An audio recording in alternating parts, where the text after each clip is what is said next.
Yeah, and it is the time of year, first couple of weeks of July, when we start to get our Q2 numbers and our H1 numbers.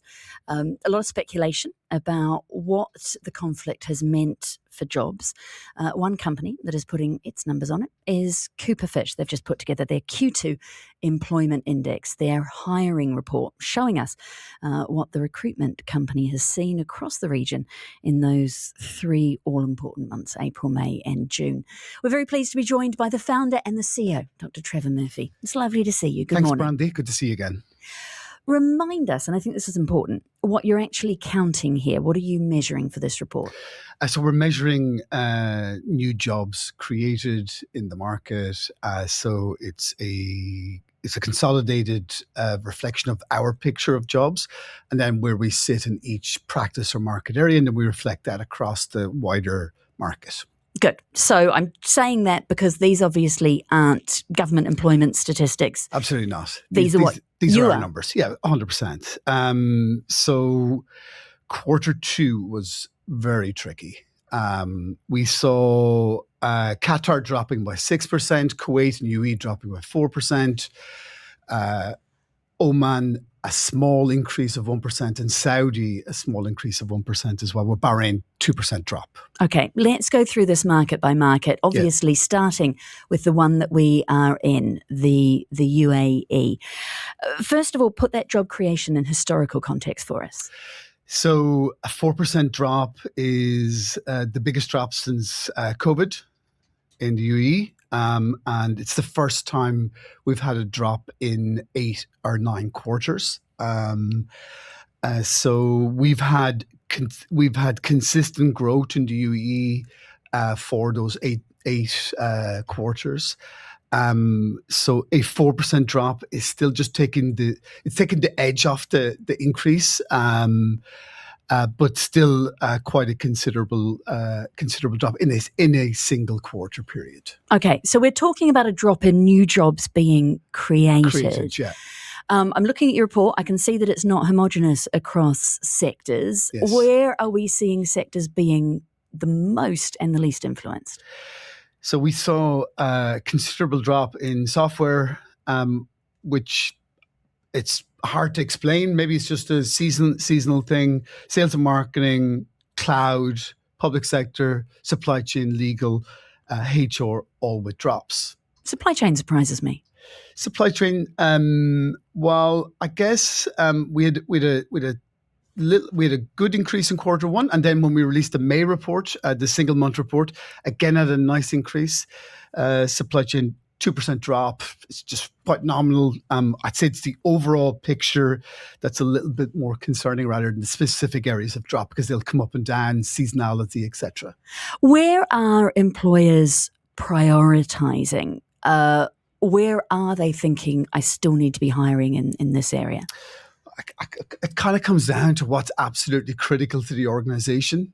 So that can be that can be absolutely whatever is of most concerning for that organization at a particular point in time. It could be sales, could be finance, could be cost measurement, it could be legal, it could be absolutely anything.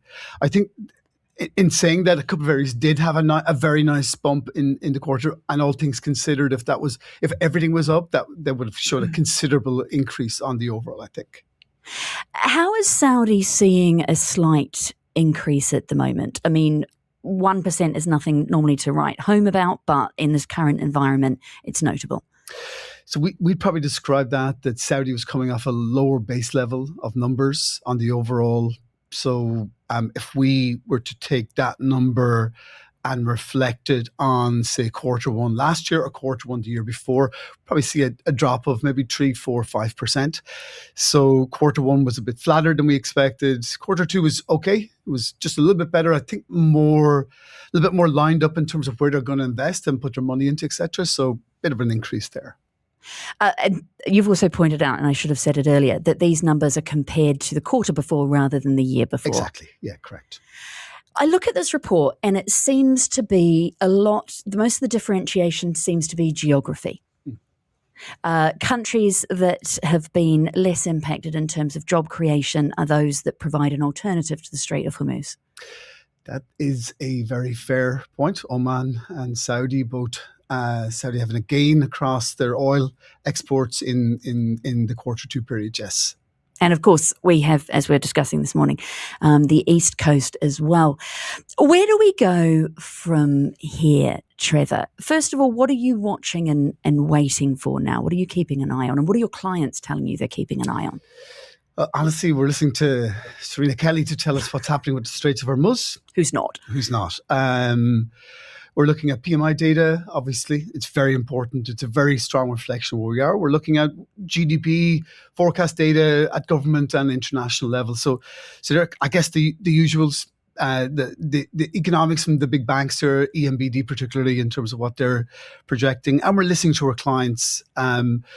Our client, there's a bit of fatigue entering into the market where we expected this to be a week thing, a month thing, a quarter thing, and there's just a bit of fatigue. There's a lot of organizations that are not on hold, but not making offers. What does that mean? That's an interesting new dynamic in the market. So that means that they are recruiting for positions, but just not starting people just yet.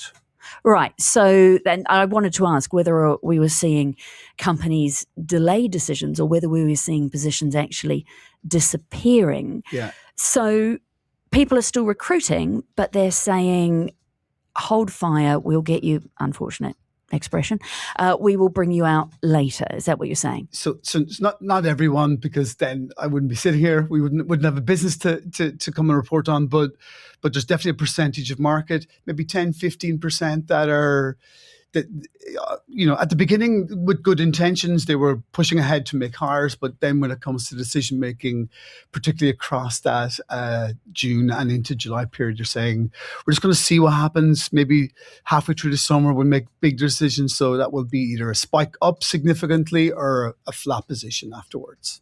Jobs that you already had open coming into this conflict, what's happened to them? So interestingly, we've looked at this very closely. So the jobs in March, and some of them went on hold in April, came back on in June, and now we're just seeing if they will close. So it's a bit of an up and down battle, and trying to find and understand exactly where the picture lies in terms of not just job creation, but how many of those are actually going to jobs placed and people starting employment. That's the bit that we're starting to see in that kind of, if you look at March and you look at a 90-day window to hire, 100-day window to hire, we're seeing that's March, then June starts, and then July starts for April. So it's all eyes in the back of your head, as my mum would say, in terms of really just trying to understand exactly where the market's going to sit. 3% drop on the overall in the GCC is still not bad, but 4 and 6 are still big drops in a single quarter. Thank you so much for joining us this morning, talking through what his recruitment company is seeing this morning. The founder and CEO of Cooper Fitch, Dr. Trefor Murphy. We appreciate your time. Thank you, Brandy.